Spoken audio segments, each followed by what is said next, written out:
आय news जनसेवा channel में हम सभी दर्शकों का स्वागत करते हैं।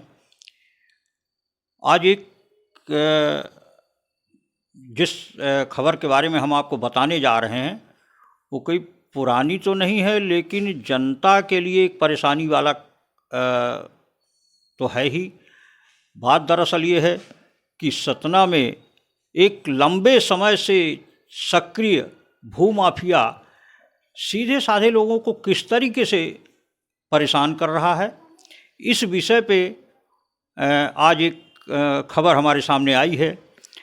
उसमें धोखा कहें, ज़मीन खोर कहें या ज़मीन के दलाल कहें, क्या कहा जाए, वो जो समझें वो जितना भी कहा जाए वो कम है। एक आज साधु हमारे सामने हैं जिन्होंने कभी एक किसी व्यक्ति को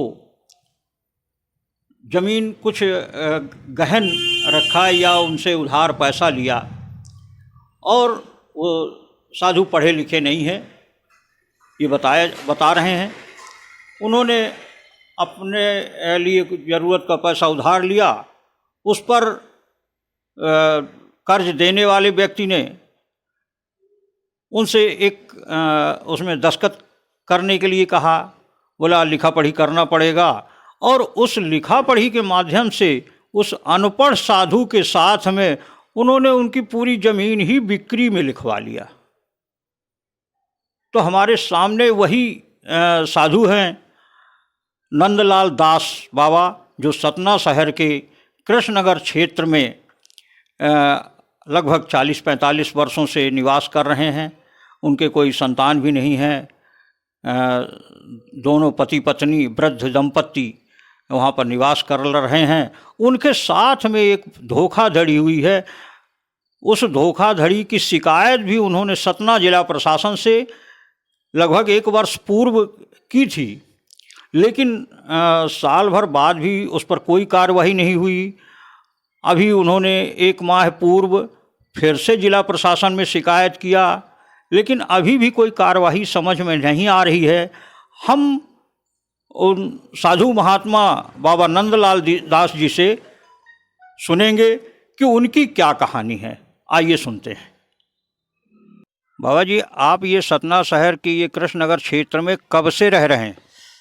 करीब 40-45 साल हो गया। हमारा बाल उल नहीं पके थे, हम एकदम जवान थे, उस समय से रह रहे हैं। अच्छा, तो उस समय तो यहाँ बस्ती बहुत कम रही होगी? हाँ साहब, बहुत बस्ती यहाँ बहुत कम रही। हरिजन बस्ती थोड़ा सा रही अगल बगल हमारे, और बीच में खेत रहा जैतामल का। अच्छा हाँ। तो इस जगह को क्या आपने किसी से खरीदा था? खरीदे थे नहीं साहब, हमको दान में दिए थे जैतामल। अच्छा। गुरु अग्रवाल जैतामल सिंधी हमको दान में दिए थे। यहाँ लगभग ये कितना एरिया है आपका? यहाँ गौपालन आप कर रहे हैं?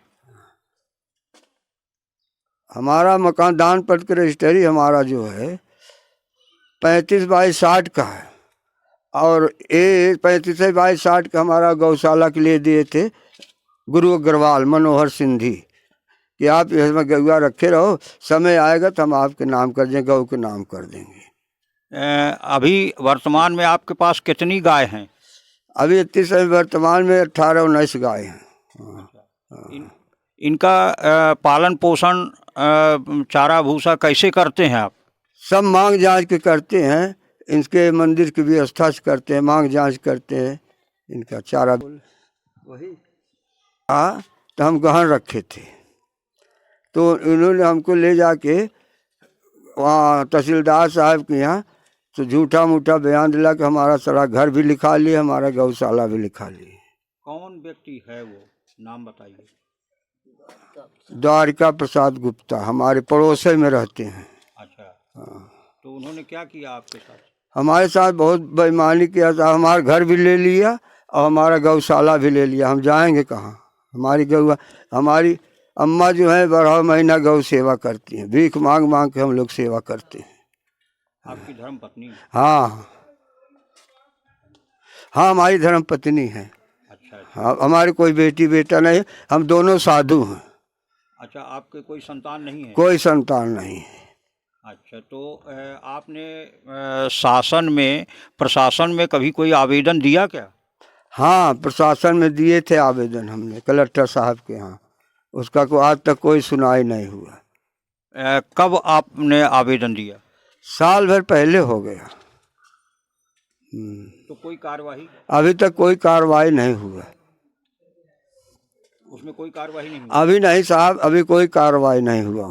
अच्छा, अब क्या चाहते हैं आप? हम चाहते हैं कि हमारा गौशाला हमारा सब जबरदस्ती ले रहे हैं साहब।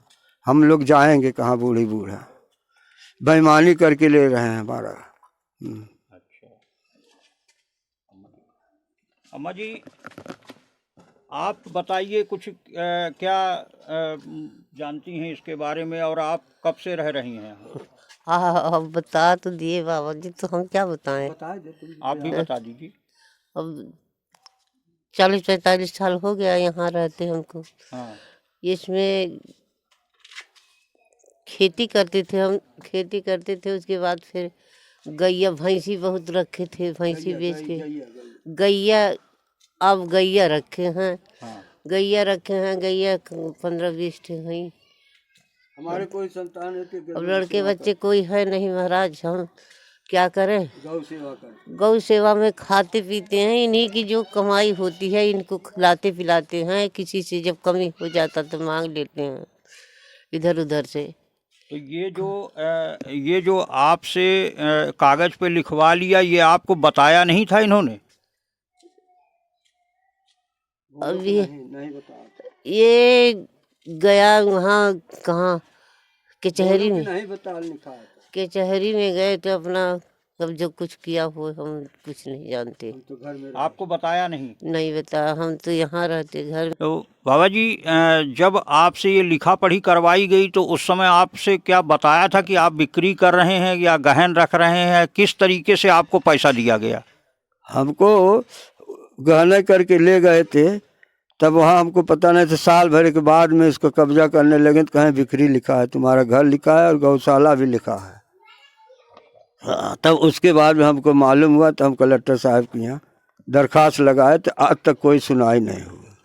नहीं तो जब इसमें लिखा पढ़ी कराई गई तो आपने क्या इसको पढ़ा नहीं था? नहीं, हम तो अनपढ़ हैं साहब, हम पढ़े लिखे तो है नहीं, हमको कोई ज्ञान नहीं है इसके विषय में। तो आपने इसमें हस्ताक्षर किया है? हाँ, हस्ताक्षर किया, हमको बताए हैं लोग बाग, तो अपना दस्तखत करने सीख लिए तो यह किया है। पढ़ाई बिल्कुल नहीं किए हैं? एकदम पढ़ाई नहीं किए हैं। आप पढ़ नहीं पाते हैं? नहीं साहब, पढ़ नहीं पाते हम।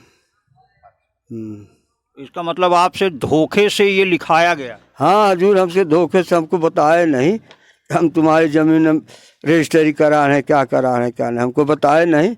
हमको जो पूछते गए हमारे पड़ोसी है तो हम बताते गए। तो पैसा आपको मिला तो ये तो आपको पता होगा ना कि आपने पैसा किस लिए लिया है? हाँ, हमको पैसा दिए हैं। काहे के लिए? हमको दिए थे, हमको थोड़ा पैसा मांगे थे, तो मंदिर के लिए हम मंदिर बनवाएंगे और गऊओं की थोड़ा सेवा और करेंगे।